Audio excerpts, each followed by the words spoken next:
Vlogs base ഇന്ത്യയിലേക്ക് എല്ലാവർക്കും സ്വാഗതം.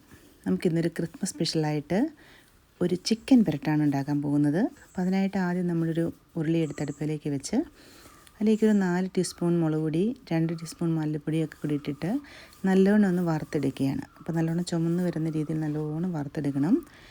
കരിഞ്ഞു പോവുകയും ചെയ്യരുത്. അങ്ങനെ നല്ല വൃത്തിയായിട്ട് വറുത്തെടുക്കുകയാണ്. അപ്പോൾ ആ സമയത്ത് നമ്മൾ നല്ലോണം വൃത്തിയായി കഴുകിയെടുത്തിരിക്കുന്ന ഒരു 3 കിലോളം ചിക്കൻ ഇവിടെ റെഡിയാക്കി വെച്ചിട്ടുണ്ട്. ഈ വറുത്ത് വന്നിരിക്കുന്ന മുളക് പൊടിയിലേക്ക് നമ്മൾ ഈ ചിക്കന് ആഡ് ചെയ്യാണ്. എന്നിട്ട് ചിക്കൻ്റെ എല്ലാ ഭാഗത്തും നല്ലോണം എത്തുന്ന രീതിയിൽ ഇത് നല്ലോണം ഒന്ന് ഇളക്കി എടുക്കണം. നല്ലോണം ഇളക്കി നല്ല പുരട്ടിയെടുക്കണം. അപ്പോൾ എന്നിട്ട് 1 ലിറ്റർ വെള്ളം, ചൂടുവെള്ളം, നമ്മൾ നല്ല തിളച്ച വെള്ളം നമ്മൾ ഈ കറിയിലേക്ക് ഒഴിക്കുക. എന്നിട്ടൊന്ന് ഇളക്കുക. പാകത്തിന് ഉപ്പ്, മഞ്ഞൾപ്പൊടി, പെരുംജീരകം ഇത്ര നമ്മളിതിലേക്ക് ആഡ് ചെയ്തതിന് ശേഷം നല്ലോണം ഒന്ന് ഇളക്കിയെടുക്കുക.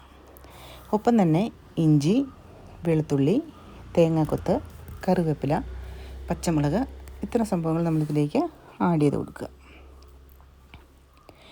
നല്ലോണം ഇളക്കി നമ്മൾ പാകത്തിനായിട്ട് ഇളക്കി കൊടുക്കുക. ഈ സമയത്ത് തന്നെ നമുക്ക് സവാളയും കൂടി ഒന്ന് വൃത്തിയാക്കി അരിഞ്ഞ് എടുക്കേണ്ടതായിട്ടുണ്ട്. അപ്പം നമ്മൾ തേങ്ങാക്കൊത്തൊക്കെ കൊടുക്കുന്നത് നല്ല ടേസ്റ്റ് കിട്ടാൻ വേണ്ടിയിട്ടാണ് കേട്ടോ. നമ്മൾ വേറെ പ്രിസർവേറ്റീവ്സ് ഒന്നും നമ്മൾ ഇതിനകത്തേക്ക് ആഡ് ചെയ്യുന്നില്ല. എല്ലാം നാച്ചുറലായിട്ടുള്ള വിഭവങ്ങളാണ്.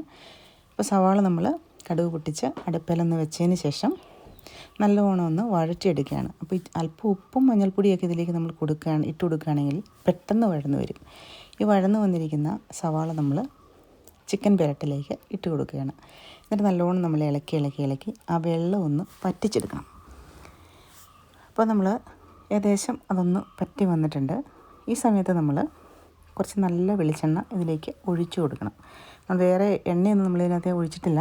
ഈ നല്ല വെളിച്ചെണ്ണ നമ്മളിതിലേക്ക് ഒഴിച്ചു കൊടുത്തതിന് ശേഷം ഒരു 15 മിനിറ്റ് നേരം നമ്മളിതിങ്ങനെ ഇളക്കി മറിച്ചും തിരിച്ചും ഇളക്കി വെക്കണം.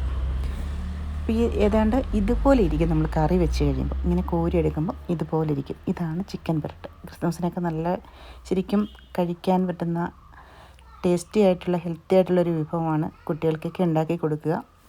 നമുക്ക് ബിരിയാണിക്കോ അതുപോലെ തന്നെ അപ്പം, പുട്ട്, ഇടിയപ്പം, കപ്പ, ചേമ്പ്, ചേന എന്തിനു വേണമെങ്കിലും നമുക്കിത് കഴിക്കാവുന്നതാണ്. എല്ലാവരും ഒന്ന് ട്രൈ ചെയ്ത് നോക്കുക. നമ്മൾ ഇതിൻ്റെ കൂടെ നിന്ന് കഴിക്കാനായിട്ട് എടുക്കുന്നത് ചേമ്പാണ്. അപ്പോൾ ചേമ്പ് നമ്മൾ നല്ലോണം ഒന്ന് ചിരണ്ടി പെറുക്കി ഒക്കെ എടുക്കുകയാണ്. എന്നിട്ട് അത് നല്ലോണം കഴുകി കട്ട് ചെയ്ത് നമ്മളൊരു പാത്രത്തിലേക്ക് മാറ്റി അടുപ്പിൽ വെച്ച് നല്ലോണം ഒന്ന് വേവിച്ചെടുക്കുകയാണ്. അപ്പം നമ്മൾ ചൂടുവെള്ളമാണ് ഇതിനായിട്ട് എടുത്തിരിക്കുന്നത്. അതുകൊണ്ട് തന്നെ നമുക്ക് പെട്ടെന്ന് കുക്കായി കിട്ടും കേട്ടോ. അപ്പോൾ പെട്ടെന്ന് തന്നെ തിളച്ചിട്ടുണ്ട്. നമ്മളിതെല്ലാം ഒന്ന് ഊറ്റിയൊക്കെ എടുത്തു.